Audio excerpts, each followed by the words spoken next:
El día de hoy quiero hablar de algo que empezamos a platicar un poco al comienzo del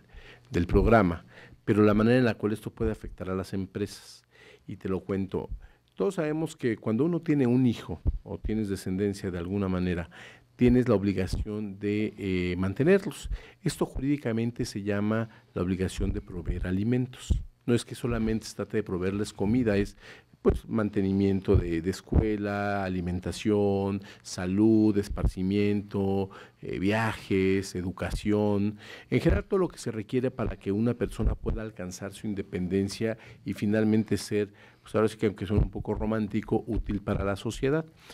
Esta obligación se termina a los 18 años, es decir, cuando el menor cumple 18 años, aquí acaba la obligación para los padres, a menos que, y esto hay una jurisprudencia de la Suprema Corte de Justicia, que ha dicho que si este menor, al dejar de ser menor de edad, continúa sus estudios universitarios, el padre o la madre siguen siendo sus deudores alimenticios y tienen la obligación pues de mantenerlos hasta que pueda obtener un título profesional o un título técnico que le permita valerse por sí mismo. Bueno.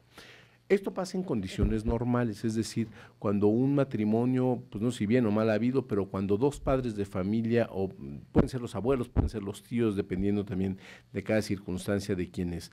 sobrevivan, porque también la ley define que en caso de que no estén los padres, pues hay una serie de obligaciones para los demás familiares, los abuelos, los tíos, hasta los hermanos. Estos llegan a tener también un tipo de responsabilidad. Pero bueno, ¿qué pasa cuando alguno de los que son deudores alimentistas no tienen la voluntad de cumplir con esta deuda que tienen? Se da mucho cuando se dan los divorcios. Una vez que se da el divorcio, hay alguno de los acreedores, más bien de los deudores, que normalmente, cada vez menos, pero normalmente en México siempre es el padre, por los roles sociales que tradicionalmente hemos estado pues acostumbrados a jugar, en el cual el padre es el proveedor y es quien tiene que pues dar el dinero para el mantenimiento de la familia. Normalmente lo que pasa es cuando se hace un divorcio, Eduardo, comentábamos hace rato, es que se firma si es un documento, si es un divorcio pues, por las buenas, que bueno, ya no existen los documentos, los divorcios litigiosos en la Ciudad de México, pero en algunos estados de la República todavía existen, pero lo que tiene que asegurarse sobre todo es el mantenimiento de los menores, el sustento, las pensiones, y esto se hace a través de la firma de un convenio que se llama Convenio de Régimen de Visitas y Convivencias y también de pensión alimenticia. En este sentido se establece de manera clara cuáles son los montos que se van a dar y para qué se van a utilizar. Bueno, ¿en qué involucra esto a las empresas? Esto puede involucrar a las empresas porque hay momentos en los cuales alguno de los deudores alimentistas no quieren dar la cuota que les está correspondiendo para la manutención de sus hijos por el motivo que tú quieras, que puede ser cuestionable, puede ser válido, pero simple y sencillamente no deciden cumplir con esta obligación.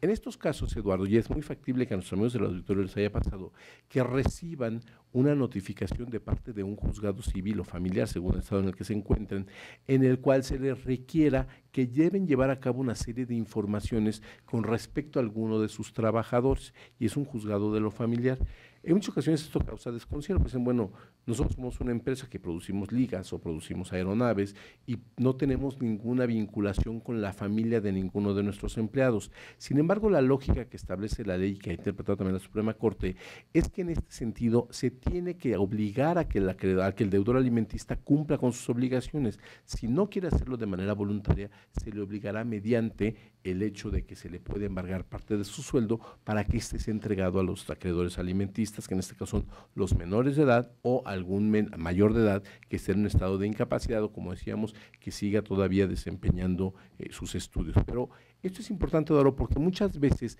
lo que pasa es que las empresas, cuando reciben este tipo de notificaciones, deciden ignorarlas porque no consideran que tengan ninguna pertinencia para el efecto del funcionamiento propio de la empresa. Pero yo les quiero decir que esto es muy importante que lo atiendan, porque actualmente están comenzando a darse multas, no multas que corren el riesgo de dejar a las empresas en la ruina, pero sí pueden ser multas muy gravosas, porque los jueces siguen protegiendo sobre todo el bienestar de los menores o de los deudores alimentistas, y por eso en cuanto una empresa recibe este tipo de notificaciones, tienen que hacerle caso. El primer tipo de notificación que se recibe es en el cual se solicita información sobre el trabajador, diciendo cuánto gana, hace cuánto que trabaja aquí, si tiene bonos adicionales, si tiene vales de despensa, todo eso. Eso que en teoría pues podría ser una información confidencial de la relación de trabajo, al venir de un órgano jurisdiccional estamos obligados a rendir esa información independientemente de que tengamos o no el consentimiento de nuestro trabajador.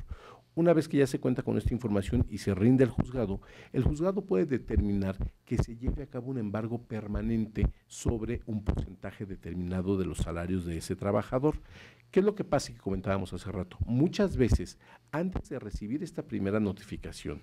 llega una notificación en la cual desde ese momento te decretan el embargo del sueldo de alguno de tus trabajadores, de manera tal que tú como patrón no se lo debes de pagar al trabajador, sino a quien el juez te indique. Normalmente lo que se hace es que el juez te indica que lo deposites en el juzgado y en el juzgado se pone a disposición de la madre o del padre, según quien esté llevando a cabo la demanda y quien tenga a su cargo a los menores. También puede ser el caso de que el juez ordene que se le pague directamente al acreedor, al deudor alimentista o a su representante legal, a su tutor. Esto es importante, Eduardo, porque independientemente de que no tenga absolutamente ninguna vinculación con la vida empresarial, puede tener consecuencias importantes para aquellas compañías que no cumplan con estos requisitos que está estableciendo la ley. Entonces, es muy importante que lo hagamos, es muy importante que se atenga y es muy importante que verifiquemos de manera clara que se esté cumpliendo con esta disposición, porque de otra manera no solamente corre el riesgo de tener una sanción el trabajador, que en última instancia pues será cosa de él